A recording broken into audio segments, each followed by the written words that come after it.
amigos televidentes de Televisión Universitaria y particularmente de nuestro programa Diálogos. Diálogos es un programa producido por el Instituto de Estudio de las Culturas Andinas y como todos los martes estamos con ustedes para conversar de algunos temas singulares, importantes, que deben estar en la agenda de discusión de la agenda política, la agenda pública, ¿no? Siempre vinculado a los temas de interculturalidad, pueblos originarios. El día de hoy tenemos a dos historiadores. Vamos a conversar de historia. Vamos a conversar de los pueblos originarios en la historia del Perú. Y tengo a dos invitados que, con los cuales vamos a charlar, dialogar, hacer una conversación en la medida de las circunstancias, porque como quisiéramos tener un gran espacio para poder extendernos.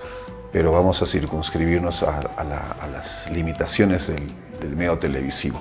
Está con nosotros Víctor Maque, doctor en Historia, y Renzo Honores, que también es un doctor en Historia. Víctor, muy buenas noches. Buenas noches, profesor Ellen. Muchas gracias por la invitación. Buenas noches también a todo el público oyente. Yo sé que es bastante aquí en la región de Puno. De igual manera con Renzo Honores. Renzo, buenas noches. Buenas noches, un placer estar aquí, muy contento. Bien, vamos a comenzar a charlar, pero como es habitual en nuestro trabajo de producción, siempre lanzamos primero un videíto en lo cual hay algunas opiniones, posiciones sobre nuestro tema, que en este caso es el tema de pueblos originarios en la historia del Perú. Así que vamos inmediatamente a este video que hemos preparado. La lucha de los pueblos indígenas, por ejemplo, o de los pueblos originarios en el área de los Andes, para mí es una constante desde el descubrimiento de América. O sea, es una lucha de largo aliento y aproximadamente más de 500 años.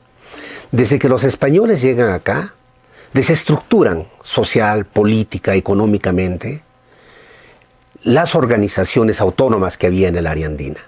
Yo creo que el paso más grande para la independencia nacional fue el movimiento de Túpac Amaru. Desde Túpac Amaru comienzan a haber modificaciones en las políticas de la corona española.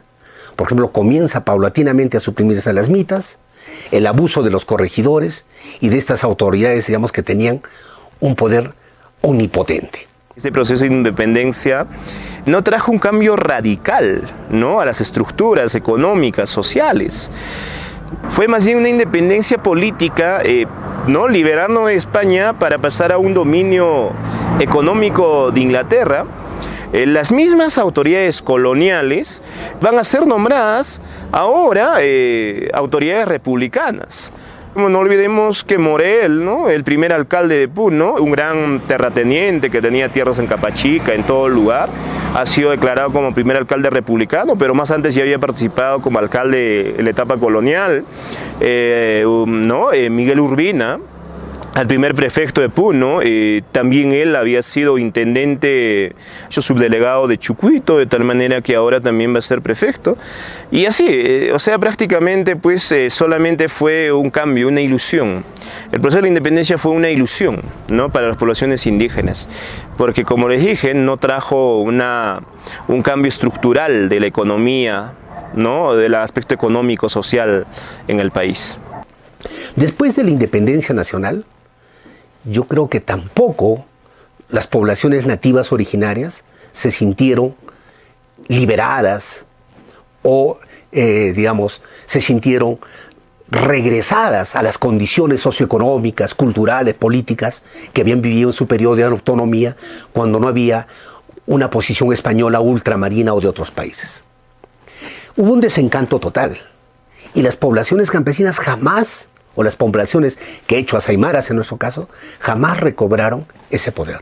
Hemos escuchado la participación del arqueólogo Roberto Ramos y del profesor Néstor Pilco, dando un punto de vista sobre, precisamente, ¿no?, sobre la situación de las poblaciones originarias durante la colonia y en el paso a la República. Pero quizás podríamos comenzar, para un poco ordenarnos, Víctor y Néstor, comenzar con el periodo colonial, ¿no? El periodo colonial, la situación de los pueblos originarios en este periodo colonial. ¿Cómo es tu enfoque alrededor de esto, Víctor? Bueno, es muy interesante el revisitar con interés el transcurso histórico de nuestra región, y por esto digo la región de América Latina y la región de Sudamérica, y particularmente de los Andes. Hay una tendencia generalizada entre muchos de las autoridades, algunos académicos y dirigentes políticos, de mencionar una historia bastante polarizada, que hay un sector indígena y que es la víctima, y un sector español o europeo, o más tarde inglés o norteamericano, que es el actor malo, o el invasor, el que ha venido a descubrir y invadir y colonizar. Creo que es mucho más complejo que eso. Han habido sectores en las comunidades indígenas que han sabido ponerse en diálogo con estos sectores que invaden y colonizan para mantener sus privilegios. De hecho, como sabemos, y también Renzo seguramente va a complementar mucho más en esto, que la propia conquista y colonización de los Andes no es posible sino con la ayuda de sectores muy importantes de las poblaciones indígenas. Hay muchas comunidades indígenas que habían sido recientemente conquistadas por el poder del Estado Inca, que no estaban de acuerdo con este nuevo orden político, y entonces se asocian con el poder invasor para justamente cobrarse contra el Estado Inca, ¿no? Y ellos facilitan, ¿no? En temas de inteligencia, en temas de militar y de geografía, ayudan a los conquistadores españoles a vencer al Estado Inca, ¿no? Claro, hay esa visión un poco, digamos, opuesta, de oposiciones, de una suerte de, a nivel un poco más fantasioso quizás, o maniqueo, ¿no? De establecer esa diferenciación, ¿no? Y como Víctor indica, ¿no? Es mucho más complejo. ¿Es así también, Renzo? Bueno, lo que dice Víctor, este discurso de opresor y oprimido, que tiene que verse en el discurso nacional del siglo XIX, del Estado-Nación peruano, que construye esta leyenda negra respecto a España, que construye una imagen gloriosa del pasado prehispánico, y que en cierta manera lo hemos recibido en la escuela, ¿no? Como parte de nuestra educación. Como bien dice Víctor, yo la verdad que no tendría que añadir más. La historia hay que verla siempre en matices, con muchos matices y con muchos elementos. Sí.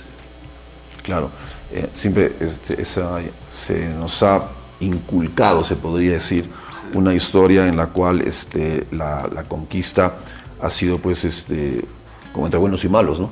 Como acabas de decir, Víctor, ¿no? Sí. Y es muy cierto, ¿no? Porque creo que, no sé si es un famoso historiador, Valdemar Espinosa, precisamente, ¿no? El que plantea que la caída del imperio de los incas no es, pues, como tú acabas de mencionar, hay mucha, pues, alianza de pueblos originarios para derrocar al poder de los incas del Cusco, ¿no? Sí, y precisamente esos sectores que en un momento se han aliado con este poder invasor para vengarse del poder inca que los había conquistado, después de un tiempo de participar en el poder, se dan cuenta también que no era necesariamente lo que ellos esperaban. Entonces empiezan a forjar nuevas alianzas. Tenemos aquí en la región del altiplano lo que es la cultura lupaca, y uno de los documentos más importantes acá en la región es la visita Chucuito de 1567 por García-Díez de San Miguel. Él hace esa visita, un censo de toda la región lupaca por un año entero, en la cual encuentra unos caciques, Martín Cari y Martín Cusi, la parte de Anansaya de Chucuito y Urinsaya de Chucuito, que tratan de tapar las sus posesiones, por ejemplo, cantidad de animales, cantidad de tributarios, aparecen en este censo mayormente mujeres y niños. Pero Garcídez de San Miguel había sido ya corregidor antes y conocía a la gente, entonces supo manipular y usar un poco de, como él mismo dice, el rigor, es decir, el castigo, para sacar la información. Y la manera como estos representantes de las comunidades han usado el sistema legal para defender posesiones, tierra, trabajo y contribuciones es fundamental. Y ahí Renzo conoce mucho de cómo las comunidades indígenas han usado el mismo sistema legal colonial en contra del poder colonial. Muy bien, esa parte que acabas de mencionar, Renzo la va a contestar, ¿no? La parte cómo legalmente las comunidades, las poblaciones indígenas utilizaron, ¿no?, la estructura legal de la colonia para sus propios intereses y sobrevivencia, ¿no? Y lo va a responder luego de la pausa comercial.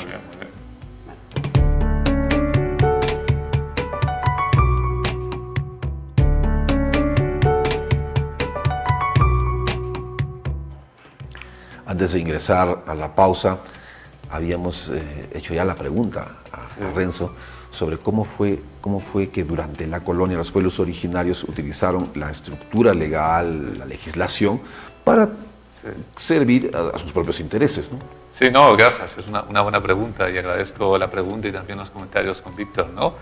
Como comenzábamos en el entremés, yo lo que creo es que hay una larga tradición de negociación indígena, tanto en Mesoamérica, no solamente en el Perú, sino en lo que es México y lo que es los Andes, que yo creo que trasunta durante todo el siglo XVI. Y por otro lado, el uso de los canales legales del periodo del XVI y del XVII permitía que unos derechos que hoy no son, bueno, ahora sí, ¿no?, pero en un momento no, como el derecho consuetudinario, estuvieran vigentes. O sea, el razonamiento legal del siglo XVI y del siglo XVII es muy diferente al razonamiento legal del siglo XVIII, XIX y XX, porque es muy abierto, es muy plural, y entonces permite que diversas tradiciones puedan converger. Y también lo que comentamos, una de las cosas que aflora en el siglo XVI, sobre todo en la segunda mitad del siglo XVI, y principalmente a partir de los años 70 y 80, con la creación de pueblos de indios, es el sistema municipal indígena, que genera una pauta de autogobierno que va a durar largamente, yo creo que dura hasta el siglo XX o hasta hoy inclusive, ¿no? Obviamente con matices y con diferencias. Entonces ese autogobierno permite una administración de recursos y permite también una construcción de un derecho consuetudinario que recién hoy estamos estudiando. Claro, como que eso que al principio creo que Víctor lo mencionó, ¿no? Ver el papel que jugaron los pueblos originarios durante la historia no es tan fácil. Sí. La cosa es mucho más compleja, ¿no?, de lo que usualmente se piensa, ¿no? Pero lo que acabas de mencionar, por ejemplo, eso del autogobierno, este autogobierno que llega hasta nuestros días. Víctor es un experto en autogobierno, su tesis doctoral es sobre autogobierno indígena. O sea, sí. El autogobierno llega hasta nuestros días.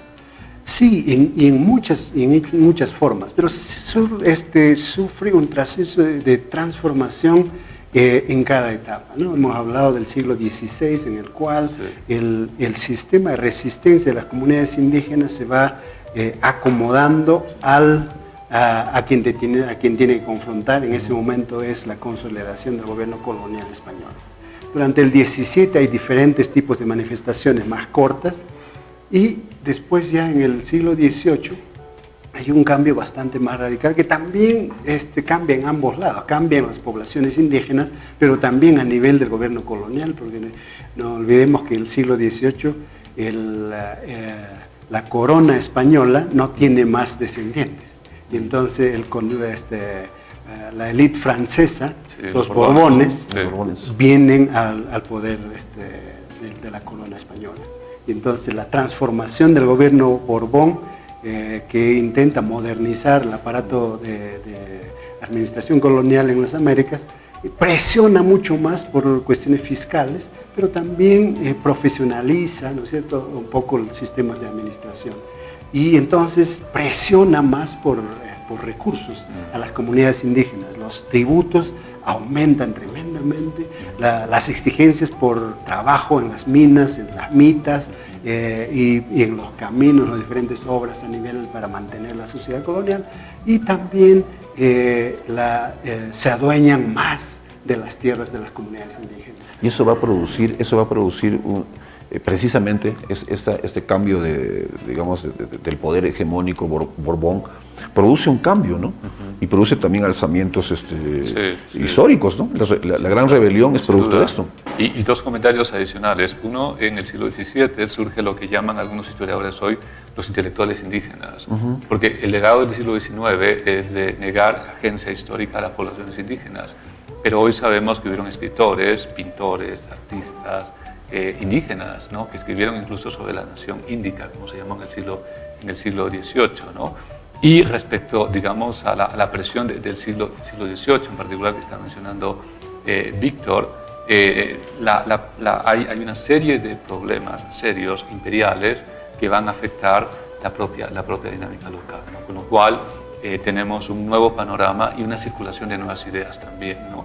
Hay una autora reciente, Bianca Premo, que ha escrito un texto sobre la ilustración en juicio, digamos, Enlightenment Trial, es el título en inglés, y ella sostiene que hay una ilustración popular, es decir, solemos asumir que la ilustración y el discurso liberal viene desde afuera por grandes intelectuales, pero ella enfatiza cómo las poblaciones indígenas, afrodescendientes y las mujeres construyen un nuevo discurso político. Entonces, en los Andes, en esos años... Algo así como una ilustración desde abajo. Exactamente, ella la llama desde abajo, justamente, ¿no?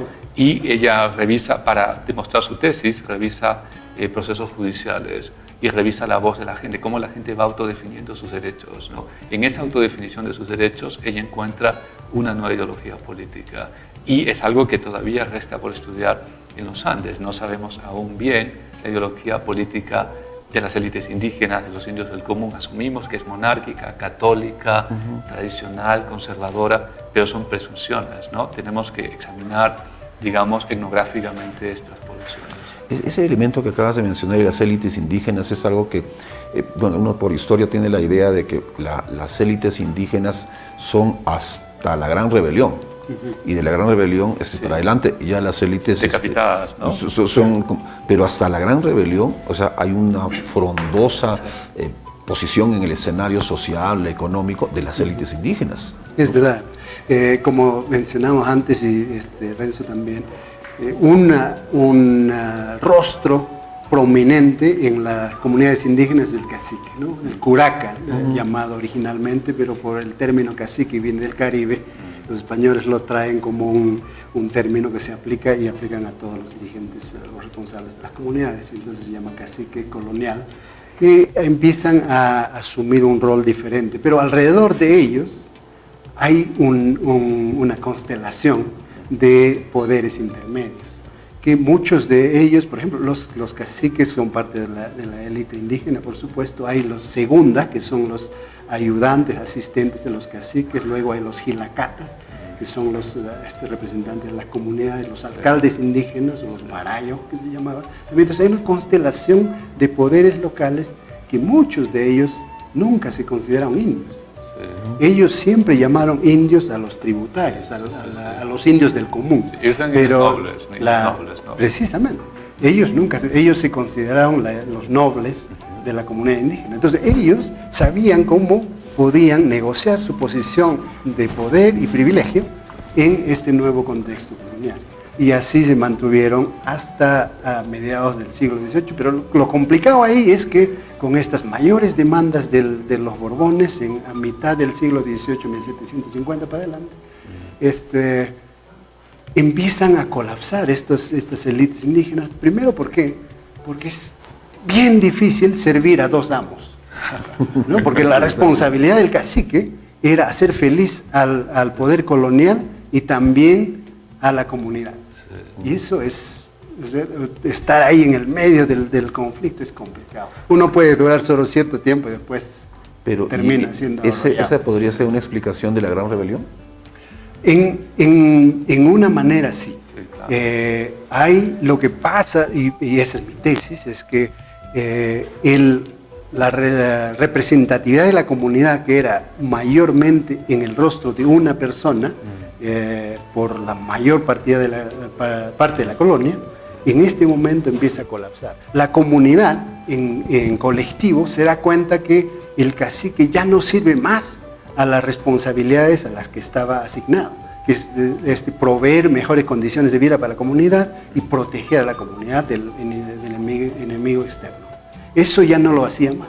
Entonces la comunidad se da cuenta y dice, él ya no es nuestro, no ayuda a la vida de la comunidad, entonces nosotros tenemos que asumir el rol. Entonces, la comunidad en colectivo empieza a movilizarse, usa los mismos sistemas legales de presión, de movilización colectiva para presionar a las autoridades, y si las autoridades locales no responden a los pedidos, entonces han ido hasta a las autoridades superiores, han llegado a la Corte de Charcas, de Lima, y si no eran escuchados ahí, se fueron directamente a Madrid. Renzo, y cuando, avanzando un poco también en términos históricos. El siglo XX ya. No, lógico, eso, el paso de la transición al periodo, digamos, del periodo colonial al periodo republicano. Sí. ¿Qué podríamos decir al respecto de esa transición, ese paso? Es una buena pregunta, y creo que ahora, con este proceso de rumbo al Bicentenario, es un momento ideal para la reflexión, ¿no? Siempre hemos tenido la ideología nacionalista patriótica, por la cual la insurrección anti-española fue un fenómeno de apoyo popular, ¿no? Pero hay una nueva investigación reciente que muestra que muchas de las poblaciones afrodescendientes e indígenas eran realistas, y eso ha llevado a algunos autores, Marcel Echeverri, por ejemplo, para el caso de Colombia, Nueva Granada, ¿qué ocurre allí? ¿Cuál es la agenda política que hay allí? Entonces, ¿cómo es ese discurso monárquico católico? El propio Tupac Amaru, por ejemplo, se autodefine como monárquico. Él creía en el rey y era católico. Lo que ocurre es que él no estaba de acuerdo con esta opresión de la dinámica local, del corregidor, del sacerdote, etc., ¿no? Lo que va a pasar en los años 10, 20 y 30 es que, por un lado, el sistema político nuestro asume el modelo republicano. Hubo un gran debate si puede ser monárquico o no, pero se adopta finalmente por el modelo republicano. Se crea esta ficción de la igualdad legal, todas las personas son iguales en principio, pero luego, y es el gran debate en la historiografía, ¿no? Luego se desprotege, todo el sistema de protección colonial desaparece, protectores, abogados de oficio, etc., y ahí aparentemente se detiene la historia, ¿no? Pero las investigaciones recientes muestran que ese mismo uso del litigio, de las peticiones, de movilizarse hacia donde está la autoridad máxima, en este caso el presidente de la República, sobrevive todo el siglo XIX y sin duda el siglo XX, ¿no? Y allí tenemos que hacer una nueva política de rastreo, ¿no? Tratar de revisar y revisitar esos temas. Así es. Bien, así es. Seguimos avanzando en el tiempo, como yo siempre digo, en el tiempo es... Vamos a entrar ya al periodo republicano, al periodo republicano para conversar de los pueblos originarios en el periodo republicano, pero lo vamos a hacer luego de la pausa.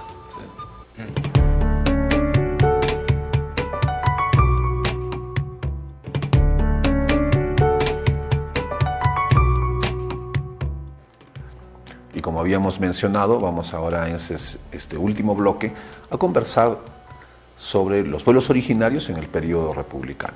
Pero para entrar de frente al tema, yo les invito a que veamos un video en el cual hay una entrevistada que la conocemos muy bien, así que va el video de la entrevista.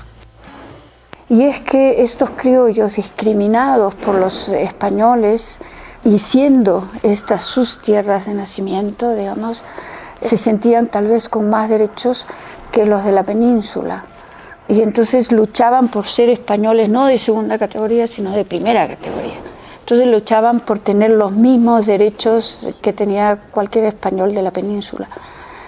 Pero no por la igualdad, porque les llegaba altamente la situación de los indígenas, la de los negros, de todas las formas de discriminación, explotación e injusticia que había. Y él hacía esa reflexión y mostraba, esto es en la novela de Carlos Fuentes, que se llama La campaña. Y eso fue, de alguna forma, Carlos Fuentes lo expresa claramente, ¿no? Tan es así que la situación con los indígenas se reconoce mucho más tarde, o la esclavitud de los negros mucho más tarde se trata. Entonces, esta forma de república, esta forma de gobierno, esta forma de Estado, es eminentemente colonial. Por ejemplo, No recuerdo haber leído que se hubiera recogido en absoluto la forma de Estado que tenían los incas. En Norteamérica sí, fíjate, la Constitución norteamericana se sustenta en una especie de constitución, entre comillas, porque no recuerdo el nombre, que hicieron los 12 pueblos más importantes en Norteamérica, y tenían una confederación de estos pueblos que tenían una norma, y esa norma es recogida para formar la Constitución norteamericana. Inclusive se dice de que Washington hablaba uno de los idiomas nativos. Entonces, son situaciones distintas. Acá se conforma la República a imagen y semejanza de lo que podría ser la República Europea, pero el modelo, tanto de Estado como el modelo económico, se continúa y comienza la expansión de las haciendas, la apropiación de tierras, sobre todo en esta zona, para la crianza de ovejas y alpacas, y a las comunidades que son los dueños de estos espacios se los arrincona, se los va expulsando de sus tierras. Bien, hemos visto este video en el cual hemos entrevista a Ana Pino, ¿no? Anita Pino, miembro del grupo Pluralidades y promotora cultural. Hay una visión sobre la presencia de los pueblos originarios en la historia, ¿no? Pero y precisamente al punto que estábamos ingresando, durante la República, ¿qué cosa continuó? ¿Qué cosa de alguna manera se disolvió? Pero quizás qué cosas continuaron, ¿no? Porque digamos, no sé si podemos coincidir incluso con la idea de Anita Pino, en el sentido de que mucho de la colonia todavía sobrevive. ¿Es así, Víctor? Precisamente, en las letras ahí, un saludo además a Anita, un gusto de verla y escucharla. Precisamente, lo que me gustaría agregar es que lo que pasa en la última parte del siglo XVIII, como parte de la Reforma Borbona, como decía Anita, es que hay una preferencia por los peninsulares, por los europeos, y tratan de descalificar y no dejar de entrar en los puestos de la administración, por ejemplo, a los criollos, o sea, los españoles nacidos aquí en América, y por supuesto menos a los indígenas. Y entonces, de esa lectura, mucho de nuestra percepción histórica ha sido de que, bueno, la independencia nos ha hecho iguales. Ahora se ha declarado la independencia, todos somos peruanos. Ya no hay indígenas, ya no hay la República de Indios, ya no hay la República Españoles, somos todos peruanos. Que es bastante, es ficticio. Porque lo que continúa, ¿no? de la pirámide que había, los españoles europeos arriba, los indígenas y africanos en la comunidad colonial, que estaban los españoles arriba y abajo los indígenas y los africanos, los criollos en el intermedio. Lo único que pasa cuando se quita a la dominación colonial española de la pirámide es que el sector criollo de élite asume el espacio que los europeos tenían. Y el resto de la pirámide continúa exactamente igual. Y es más, que el gobierno republicano, ¿no es cierto?, declara a los indígenas peruanos, a todos como peruanos, se elimina el tributo indígena, por ejemplo, pero a las semanas se dan cuenta, si no tenemos tributo, ¿con qué sostenemos el gobierno? ¿Con qué sostenemos el Estado? No hay ingresos. Y entonces vuelven a imponer el tributo, por supuesto le cambian de nombre y les dice contribución indígena, ya no se llama tributo, pero es la misma cosa. Hasta a mitad de 1845, cuando se descubre el guano de Isla, entonces empieza a entrar dinero para el Estado y poco a poco la contribución indígena y los indígenas en general en el Perú van siendo aislados de la foto nacional. Renzo, ¿algún otro tipo de continuidad o variación importante se da en ese periodo? Sí, no, es una buena pregunta. Yo creo que hay, digamos, continuidades, sí, como bien señala Víctor, ¿no?, de este proceso de desplazamiento, de exclusión, de marginalidad. Pero también es cierto que aparece una nueva clase de intelectuales indígenas. Por otro lado, están los textos de Juan Bustamante, que fue viajero y que estuvo en varias partes de Europa, inclusive, Y también, digamos, continúa la lucha legal, que es algo que aún ignoramos, es decir, no tenemos un estudio sobre la litigación de las comunidades en la segunda mitad del XIX. Y ya en el siglo XX es con Leguía, principalmente, que se crea el concepto de comunidad indígena, que va a ser luego el gran referente conceptual, ¿no?, de las poblaciones indígenas como entidad legal. Y hay una enorme litigación que no se ha estudiado todavía aún, que se canalizó a través del Ministerio de Trabajo. El Ministerio de Trabajo tenía una dirección que se creó en los años 30, 40 de asuntos indígenas, y tenía una copiosa litigación que hay que estudiar en algún momento, ¿no? Entonces, hay continuidades sí en cuanto a que hay un proceso de exclusión, de marginalización, pero también hay un proceso de creatividad, de reacción, de reconstrucción de parte de estas propias poblaciones, ¿no? Y ya en el siglo XX, además, o sea, hay todo este discurso fuerte en el Perú de que somos un Estado-nación, somos peruanos, no somos indígenas, no somos afrodescendientes, borrar la etnicidad, crear un sentido de, digamos, de comunidad, y se crea un concepto que es el concepto del mestizo.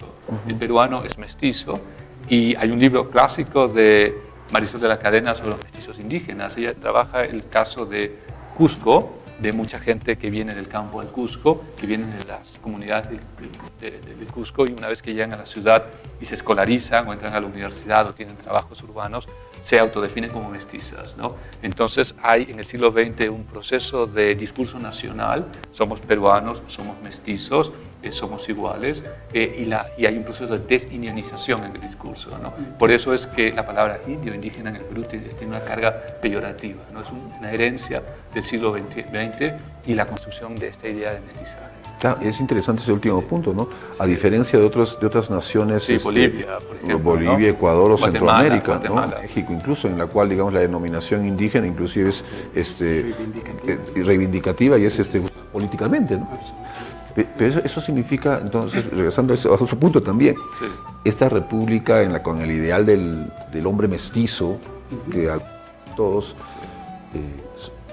funcionó, no funcionó, hay que dar el país, no sé, Víctor. Creo que sigue siendo una gran pregunta sobre la mesa de los peruanos ahora que miramos el Bicentenario.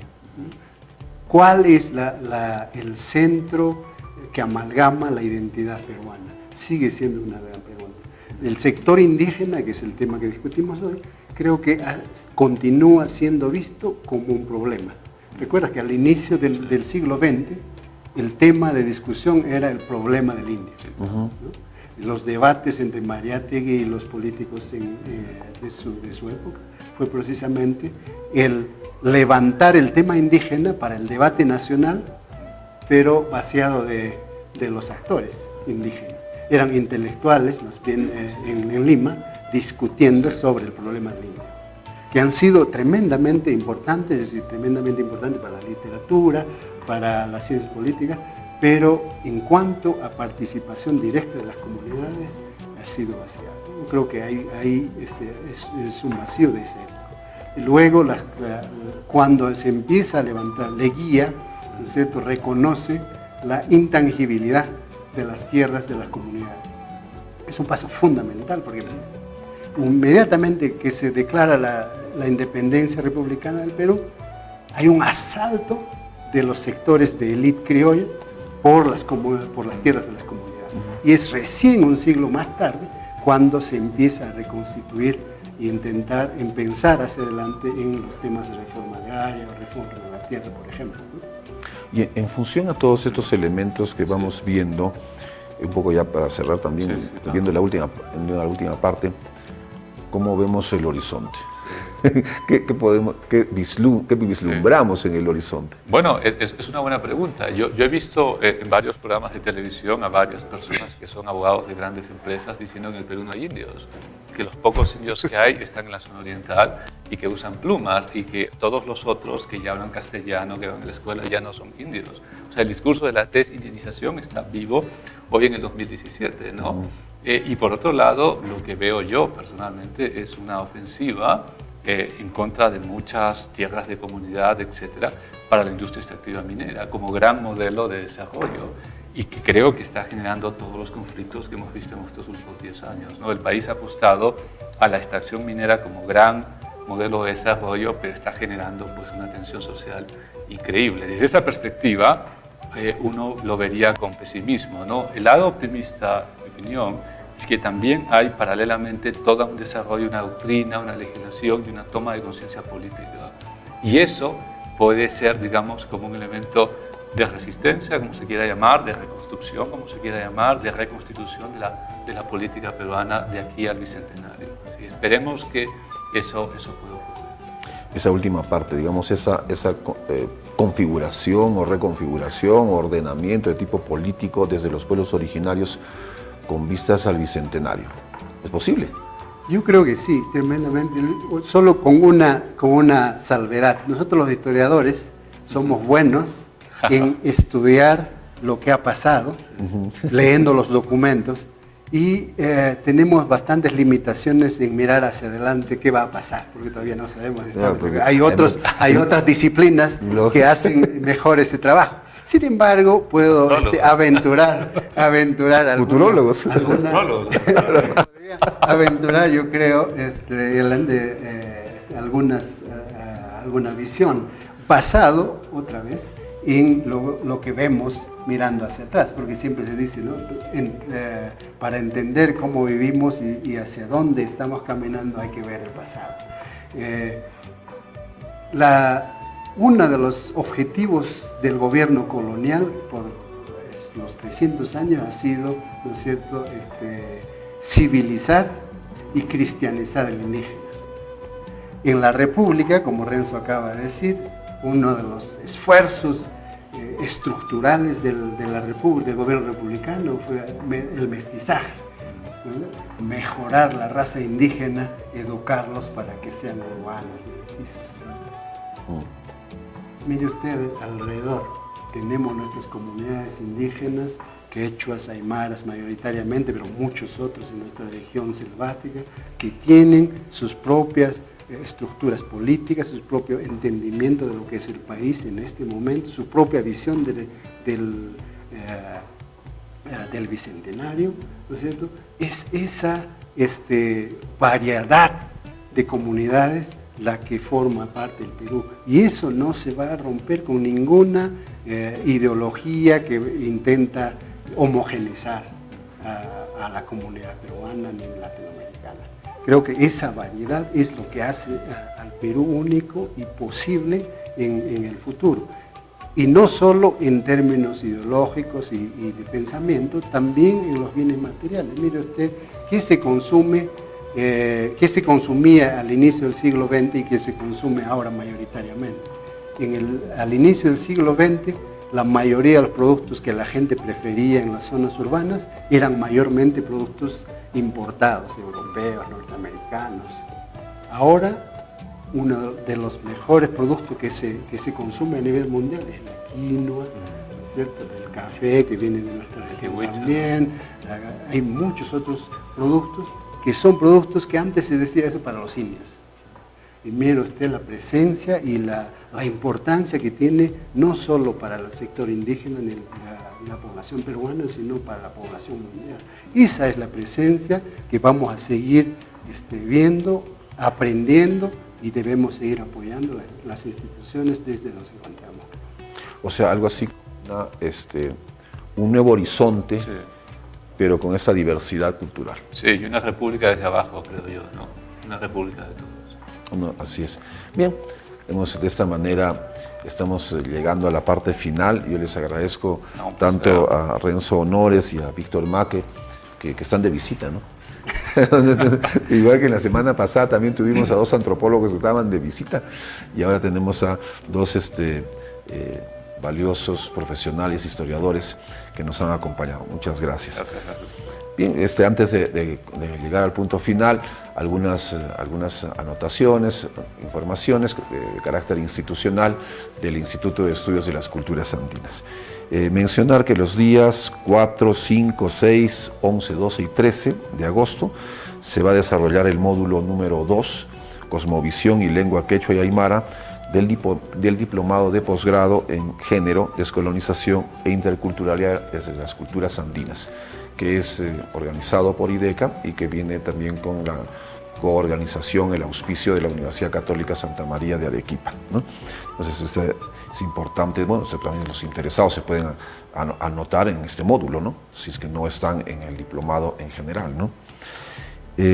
Después tenemos que en la ciudad de Juliaca, los días del 9 al 22 de agosto, se realiza la primera Feria Municipal del Libro, y en la Feria Municipal del Libro de Juliaca va a estar presente IDECA. IDECA tiene un conjunto de publicaciones que se han desarrollado a lo largo de los últimos años, y algunas publicaciones que son de carácter binacional también, y van a divulgarse, difundirse, y van a estar a la venta de la población. También indicar que hay un nuevo diplomado que va a organizar IDECA, es el diplomado de posgrado semipresencial en Pensamiento Andino y Feminismo Decolonial, aportes teóricos y nuevas apuestas de investigación intercultural. Y bueno, pueden todo eso encontrar la información en www.idecaperú.org, más detalles, mayor información sobre este diplomado. Diplomado que va a ser hasta el 5 de octubre, ¿no? Hasta el 5 de octubre va a correr este diplomado en el cual ustedes pueden inscribirse. No se olviden que es idecaperú.org.p, ¿no? Y finalmente, nuestro programa del día de mañana. Mañana tenemos un programa de radio, todos los miércoles a las 9:30 en Radio Pachamama. Tenemos un programa de radio, y el programa de radio del día de mañana es sobre el mismo tema que hemos conversado ahí, pero claro, ya más en un formato más radiofónico, seguramente va a haber llamadas telefónicas, como siempre suele ocurrir, y vamos a hablar también de los pueblos originarios a lo largo de la historia del Perú.